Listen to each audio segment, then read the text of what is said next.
ناظرین، میں ہوں بسمل آفتاب عالم اور آپ دیکھ رہے ہیں اردو ہندی نالج چینل۔ آج جو میں آپ کے سامنے سوالات پیش کروں گا وہ مثنوی سے متعلق سوالات ہیں، اور مثنوی کا فن، یہ جو سوالات ہیں ان کو اردو UGC نیٹ کا سلیبس ہے، اس میں یونٹ نمبر 2 میں شامل کیا گیا ہے۔ تو مثنوی سے متعلق میں آپ کے سامنے سوالات پیش کرتا ہوں۔ سب سے پہلے تو جانتے ہیں مثنوی جو ہے وہ عربی زبان کا لفظ ہے، اس کو یاد رکھنا، اور مثنوی فارسی شعراء کی ایجاد کردہ صنف ہے۔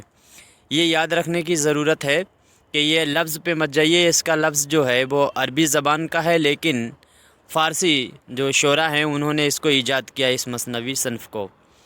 اس کے بعد میں مثنوی کے جو لغوی معنی ہیں وہ دو کے ہیں، اور مثنوی جو ہے مثنوی بیانیہ صنف ہے۔ مثنوی بیانیہ شاعری کی معراج ہے۔ یہ کہا جاتا ہے بیانیہ شاعری کی معراج کیا ہے، تو بیانیہ شاعری کی معراج جو ہے وہ مثنوی ہے۔ اس کے بعد میں مثنوی اس نظم کو کہتے ہیں جس میں ہر شعر کے دونوں مصروں کا قافیہ الگ الگ ہو اور ردیف ایک جیسا ہو۔ یاد رکھنا، اس میں غزل میں جس طرح سے مطلع کہا جاتا ہے، اس میں عموماً سب مطلع کی طرح ہی شعر کہے جاتے ہیں۔ حالی نے مثنوی کو سب سے زیادہ کارآمد صنف سخن کہا ہے، کیونکہ یہ طویل ہوتی ہے اور اس میں آپ اپنی بات کو بہت ہی آرام سے بیان کر سکتے ہیں۔ اس کے بعد میں مثنوی میں غزل کی طرح ردیف اور قافیہ کی پابندی نہیں ہوتی۔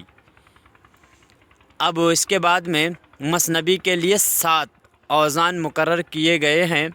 عام طور سے رزمیہ مثنوی کے لیے بحر متقارب کا استعمال ہوتا ہے۔ یہ یاد رکھنا کہ جو اردو میں علم عروض ہوتا ہے، شاعری میں استعمال، اس میں بحر جو ہوتی ہے تو صرف 7 بحروں کا ہی استعمال آپ کر سکتے ہیں شاعری میں، مثنوی میں۔ اسی طرح سے جیسے رباعی ہوتی ہے اس میں 24 بحروں کا آپ استعمال کر سکتے ہیں، اور مثنوی میں 7 بحریں، اور رزمیہ جو مثنوی ہے اس میں بحر متقارب کا استعمال ہوتا ہے۔ یاد رکھنا، مثنوی کا ہر شعر ایک ہی بحر میں ہوتا ہے، یعنی ہر شعر ایک ہی، پوری مثنوی ایک ہی بحر میں ہوگی، کہنے کا مطلب یہ ہے۔ مثنوی کے اجزائے ترکیب حمد، نعت، مناجات، حمد سخن وغیرہ کی تعریف ہے۔ یاد رکھنا، مثنوی جو ہے اس میں جو اجزائے ترکیب ہے، اس میں اجزائے ترکیب میں حمد، نعت، مناجات اور مدح ہوتی ہے۔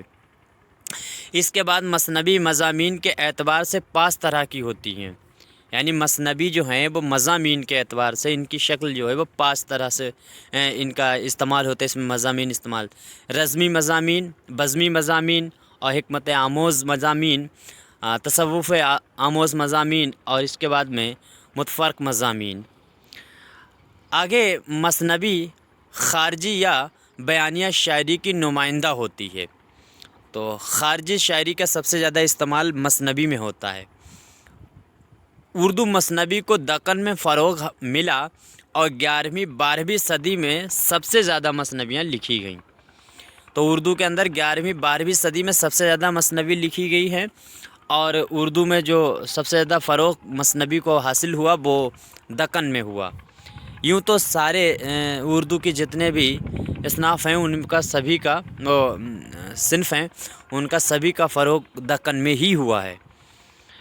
اس کے بعد ملا وجہی جو ہیں ان کی مثنوی قطب مشتری اردو کی پہلی تبازات مثنوی ہے۔ اس کو یاد رکھنا، تبازات، اس سے پہلے جو مثنویاں لکھی گئی ہیں وہ سبھی مثنویاں دوسری زبان سے ترجمہ ہو کر ہم اردو میں شامل ہوئی ہیں، لیکن قطب مشتری پہلی تبازات مثنوی ہے، اور یہ مثنوی دکن میں لکھی گئی۔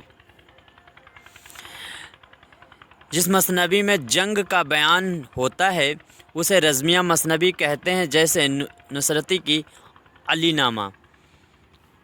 علی عادل شاہ بادشاہ جو تھا، اس بادشاہ پہ لکھی ہوئی ایک مثنوی ہے علی نامہ، یہ رزمیہ مثنوی ہے جس میں جنگ وغیرہ کا بیان ہوتا ہے۔ جس مثنوی میں عشق محبت کا بیان ہوتا ہے اسے بزمیہ مثنوی کہتے ہیں، جیسے زہر عشق۔ تو یاد رکھنا، جس میں عشق محبت کا بیان ہو وہ بزمیہ مثنوی ہے، جس میں جنگ کا بیان ہو وہ رزمیہ مثنوی ہے۔ اردو کی پہلی مثنوی جو ہے وہ قدم راؤ پدم راؤ ہے، جو احمد شاہ بہمنی کے دور میں لکھی گئی۔ اس کے خالق